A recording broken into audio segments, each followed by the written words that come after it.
You're watching Nittany Nation Friday.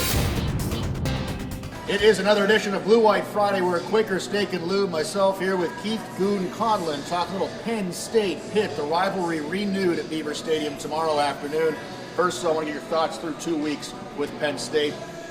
Blowing crushing of Idaho. A little slow out of the gate last week against Buffalo. Turned it up in the second half. The good and the bad of 2 weeks so far. We talked before. I talked a lot on my radio show about having, like, the old football adage is the most improvement comes between week 1 and week 2. So the way I see it is Idaho wasn't really a game. So our guys weren't ready to go out there last week, in my opinion. I just thought they thought they were playing Idaho again, and Buffalo came out and gave them their best shot. And they were leading at halftime, and I think it took that long for our guys to wake up and say, hey, we're in this game. We got to win this game. So didn't start off well, ended great.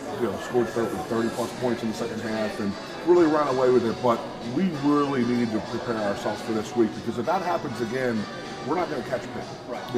Pitt's going to come in here and try and throw 2 haymakers, and if we're not ready to dodge them or answer them, we could be in trouble. Because you really see, you hear Narduzzi talk, and hear Coach Franklin talk leading up. Sure. Coach Narduzzi, I mean, take your pick on the amount of things that he gets fired up about. Penn State, going into this game. Coach Franklin kind of treats it, it's just another game on the schedule. Yeah. You know they're going to be fired up coming in here. They treat this game, it's their season. Think about when 2016, when Michigan really put it on us and they were scoring late in the game. Well, we did that to Pitt last year, late in that game, in a rain game. We were throwing passes late in the game. And I'm going to tell you right now, that's been on our bulletin board for 360 days. There's no doubt in my mind that they're going to come into this game with revenge on their mind. They want to end this series on a win.